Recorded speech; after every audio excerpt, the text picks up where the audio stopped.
And so you seen the orgies, you seen the people that was the stars and the shit that they was doing. In this clique, you know, we wife swap and all this kind of shit. You can fuck my wife and stand there and watch. I have the same principles that most men have until you put in certain situations. We all start with the principles. Depends on what you're facing. So I'm not the judge. But I remember with Flip. In this exclusive moment from the vault, Rashon Khan, famed bodyguard to icons like Richard Pryor, Eddie Murphy, and Jamie Foxx, steps into the spotlight to reveal the dark underbelly of Hollywood's elite parties. Khan's eyewitness accounts peel back the glitzy facade, exposing the raw, unfiltered truth behind closed doors. But what secrets lurk in the shadows of these star-studded gatherings? What shocking revelations will Khan unveil? Join us as we delve deep into the untold stories, unraveling the mysteries of Hollywood parties as never before. But before we delve into the details, don't forget to subscribe. Now, let's dive in. In a revealing interview, Rashon Khan opens up about his experiences, sharing some surprising insights. He reflects on how people's principles can change depending on the circumstances they face. He recalls a moment with Flip, a friend, in Malibu, where he was initially unimpressed by the lifestyle. Flip, a black man who owned his house there, tried to show Rashon the significance of their situation, pointing out that even famous black figures like Miles Davis were renting homes nearby, whereas Flip owned his. However, Rashon, being young and inexperienced, didn't fully grasp the significance at the time. He was more focused on the seemingly mundane aspects of life in Malibu, noting the prevalence of white residents. Rashon's curiosity was piqued when Flip hinted at something beyond what was visible in Malibu, and he eagerly expressed his desire to explore beyond the ordinary. This conversation with Flip marked a turning point for Rashon as he began to see Malibu in a new light. He realized that there was more to this seemingly dull environment than met the eye. Flip's ownership of his home, juxtaposed with the famous black figures renting nearby, highlighted a deeper truth about race and status in Hollywood's elite circles. Rashon's initial boredom gave way to a sense of intrigue and curiosity about the hidden aspects of life in Malibu. He brought me along to these parties, to the wild scenes, to help me grasp why he steered clear of them. At these gatherings, I witnessed things that shook me to the core. Wild orgies, A-list stars indulging in all sorts of debauchery, and a palpable sense of decadence hanging in the air. The looks in their eyes, the smells that filled the room, it was like nothing I'd ever encountered before. In my younger days, I always kept a weapon close, a cutlass, because you never knew what you might encounter. But even that couldn't prepare me for the sheer madness I witnessed. Sure, I'd known people who got high, but what I saw at these parties was on a whole other level. Flip, my guide through this surreal world, exposed me to it several times, each experience more eye-opening than the last. After a handful of these excursions, Flip turned to me and asked, "Now do you understand why I keep my distance?" And believe me, I did. There was a particular group at these gatherings, folks who painted their nails black and whispered about some elusive Illuminati. They were into things like wife swap, where partners were traded like cards in a game, and spectating while others engaged in intimate acts was considered normal. I stood there, wide-eyed, taking it all in. In those moments, fear wasn't what gripped me. It was a sense of incredulity, of disbelief at the depths of human depravity laid bare before me. But despite my shock, I knew one thing for certain. If anyone had approached me with ill intentions, I wouldn't have hesitated to defend myself. The interviewer questioned Rashon about the iconic comedian Flip Wilson, known for his character Geraldine. The host pondered whether Flip, a heterosexual black man, felt uncomfortable dressing as a woman for his act. In response, Rashon admitted he couldn't say for sure, as he himself had never worn a dress. However, he believed that during Flip's time, and especially within the black community, wearing a dress as a black man carried certain connotations, regardless of whether it was part of a performance. Flip was acutely aware of this societal judgment, which haunted him throughout his career.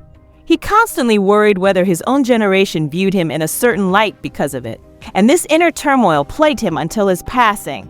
Rashon shared that Flip's concerns were so deep that he questioned the perceptions of his peers, and this was a source of great personal anguish for him. Rashon also mentioned a poignant realization he had while interviewing others. He noticed that these individuals, like Flip, opened up to him about their struggles and experiences because no one had ever asked them the kinds of probing questions he was asking. Rashon felt that he was entrusted with these stories because he was willing to delve into topics that others had shied away from, especially the mainstream white journalists who had covered Flip. In the past, Flip Wilson faced similar questions from both black and white journalists. When Flip explained his character Geraldine to Rashon, he revealed that Geraldine provided him with more stability and financial security than even his own mother. The main reason he portrayed Geraldine, according to Flip, was because, as a black woman, Geraldine could express certain ideas and opinions that would have been unacceptable coming from a black man during that time. This was the primary motivation behind his portrayal of Geraldine. Flip mentioned that his show, which aired only once, was later owned by Magic Johnson. Although he couldn't confirm this, Flip believed that continuing to portray Geraldine was important to maintain the dignity and reputation of black men. When asked how Geraldine upheld the integrity of black men, Flip explained that on his show, he featured many influential white figures, including John Wayne, who would often flirt with Geraldine or make advances toward her. This dynamic allowed Flip to delve into the history of relationships between white men and black women, a topic rarely discussed openly at that time. However, in every interaction, Geraldine would always assert her independence and strength by telling them, "Killer don't play that," indicating that she had a black man, symbolized by Killer, who would defend her against any harm or disrespect. This theme of protection and empowerment was central to Flip's portrayal of Geraldine and was a consistent message throughout his show. Flip was acutely aware of the importance of this message. He understood the significance of portraying a strong, protective black man who stood up for black women, especially in a time when such representations were scarce in mainstream media.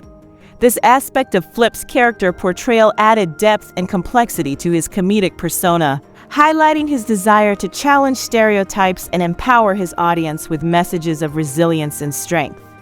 Richard once shared a story with me that truly illuminated Flip's depth of understanding.